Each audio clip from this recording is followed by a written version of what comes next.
What's that line again? Anyone able to help me in the comments section below? You can pretty much write this video for me. Heck, you could probably get an AI to write this entire script I'm going to use for this video today. Simply because expect disappointment and you'll never be disappointed. My friends, we'll have more on that in a moment, but before we get to this is Dolynny TV. Good afternoon, good evening, good tomorrow, wherever you're tuning in from, as we get set to discuss some more Edmonton Oilers news today, my friends. Because the best part about the news today is that there is no news, and this is, yes, this is the best part of it today. Is always, I think, good contact of mine that you'd know very well here on YouTube. The lame result, it's something I've thrown out there a lot, and that is what we got today out of the Edmonton Oilers. But, friends, before we discuss that too heavily, let's get into the housekeeping notes, which is we are currently, this community, Dolynny TV, the Oilers fans that make this up. We're 11 shy of hitting 10,500 of us crazy Oilers fans, all culminating here on the channel to talk about the Oilers day in, day out. I'd love to have you aboard if you're new to the channel and haven't hit the subscribe button yet, or if you're old to the channel and haven't hit the subscribe button yet, because I feel like this might be a payoff video for a lot of people back home who have been frustrated with me talking all about the Oilers are going to make a move. They have to make a move. They need to make a move. Goodness sakes, I want them to make a move. And today, of course, it looks like all signs point to we got to wait till Tuesday now, right? We got to wait till Tuesday for the Oilers to make that big move, whether it be Puljujärvi on waivers, whether it be somebody else on waivers, whoever it might be. Maybe Devon Shore. We've heard all kinds of names. Derek Ryan's in there as well. Heck, Warren Fogel's still floating around the periphery, although he's really picked it up the past three. But that's where we're at, right? Is again, the Oilers choose the lamest result possible and just punt the ball further down the road. Now this is, right, I can sound like I'm upset about it. I can seem like I'm very agitated about it. But end of the day, this is what I kind of talked to in a video 2 days ago, where Ken Holland's whole approach to what he's going to do to make this team better is patience, patience, patience. Make the right move at the right time for the right price. And if part of that formula is not putting Puljujärvi or any of those guys on waivers until Tuesday when the Oilers decide to activate Kailer Yamamoto, that might be the case, right? I mean, here's the stupidest part of the Oilers right now is we're trying to figure out how to upgrade, trying to figure out how to be better, and this team has points in its last 10 straight games. Do you need to be much better than that?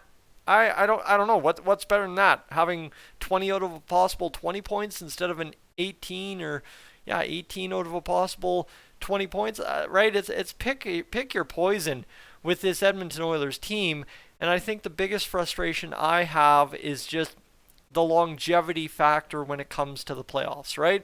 Is the Oilers were an exciting team in the first two rounds, and they played an exciting brand of hockey against Colorado, but from game one, you knew that there was pretty much no way we were going to win that series.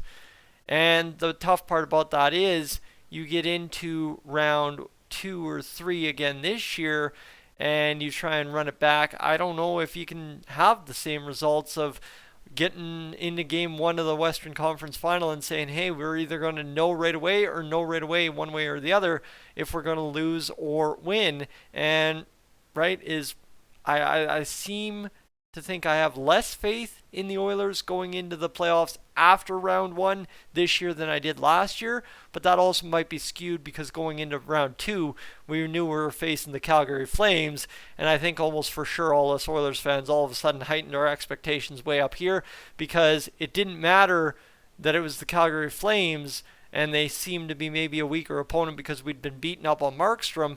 No, what it was we needed to win that series for every bit of pride that you can possibly get, and obviously the confidence boost, and obviously the points to hold above your friends in Southern Alberta or Northern Alberta who cheer for the wrong team, is you just needed it, right? It was the need level of that series. So now this year, we're all very focused, hyper-focused, I think. And this is the best part of it, is, again, to it, right? I feel like this is a payoff video for a lot of people who are sitting here tired of hearing me trade rumor this, waiver wire this, the Oilers are going to do this, because it still hasn't happened, and now I'm wearing egg on my face again for it not happening. But what it is all of us, whether you're waiting for that Ken Holland right deal at the right time at the right price thing, or if you're like me, just come on, let's make a deal, let's go, let's go, let's go, get better, let's go, let's win this playoff cup thing, right? I'm just amped up. Let's get this season over with a Stanley Cup, and hey, let's celebrate, and then do it all over again next year and have just as much fun again. Like, that's my approach to it, and obviously you've seen that. But the hardest part of that is you can't upgrade without somebody in the hockey world knowing who you're looking at upgrade via, right? Is Elliot Friedman's going to figure out that maybe you're interested in Patrick Kane, like he mentioned today, or he's going to figure out what you're doing with Jacob Chikrin, whether you've put in a serious offer or just a tester offer, or right, maybe you're looking at picking up a guy out of a farm system that's playing top line minutes in the AHL and could be a suitable bottom six forward on this Oilers roster. Again, right, is somebody in the NHL stratosphere of NHL reporters is going to figure that out, that you're sniffing around. Guy like me is going to see that, and I'm going to post a video because there's an appetite to hear that. And that's the hardest part of doing this, right? Is it's almost kind of insanity, because I can sit here and post game reviews. I can sit here and post game previews if anyone really wanted to see that. I can sit here and post, well, Zach Hyman's really picked up his production the last 5 games by having an 81% goals for percentage, right? Like, I can do videos like that, but I will tell you from 5 years of doing this here on YouTube is that the videos like that don't matter. People want what's happening now, right? And a game review, dude, I watched the game. I don't care to hear what you had to say. And I will tell you, the only time I see the most people possible is like a game back in 2020 against the Flames, when the Oilers and Flames have a line brawl situation with a goalie fight. That's the only time game reviews really ever do well. Game previews, ain't nobody got time for that. You're eating dinner, you're getting ready for the day, whatever the heck you're doing, you don't care about a game preview. Waiver wire news, sometimes good, sometimes not. What does everybody care about? How's this team going to get better today? How's this team going to get better tomorrow?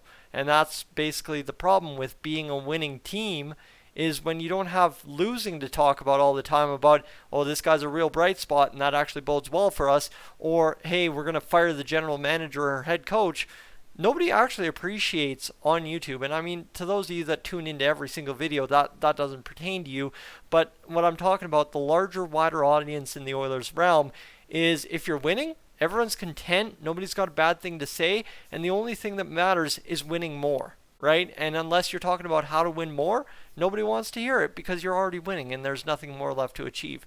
And you don't talk about firing coaches, you don't talk about firing general managers, or relocating the team, or whatever the case might be, when you're winning hockey games, right? Is you're in a lull pretty much once you know what this team's doing by December. You're in a lull from December all the way until the end of April, when you're done the first round and you have some kind of confidence in what this team has either achieved because you're done after the first round, or is going to achieve because you're going on to the second round.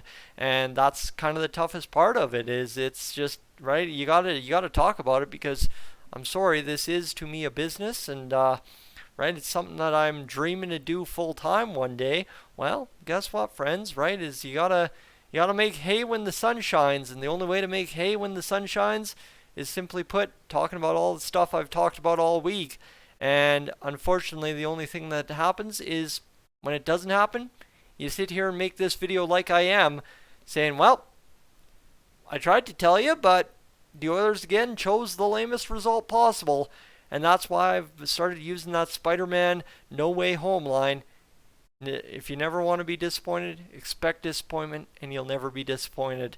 And that's where we find ourselves again tonight, friends. The Oilers make no moves. Yes, Puljujärvi may be going on waivers on Tuesday. We'll see. Kailer Yamamoto. And I will tell you this right here, right now, before I do the video later this weekend, that yes, Puljujärvi is likely to hit waivers on Tuesday, because you can bet in me that I will do that video sometime this week.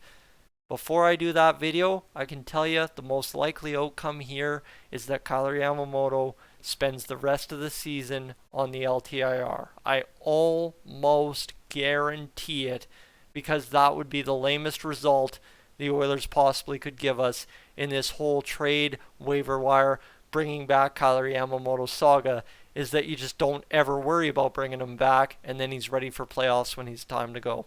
That's ultimately what I'm talking about, friends. So I'm Tyson, this is Dolynny TV. Thank you so much for tuning in. Again, like I said, this is a video just, hey, if you feel like you have to beat up on me for misguiding you for the past week because we've been given this deadline here about Sunday, hey, you know what?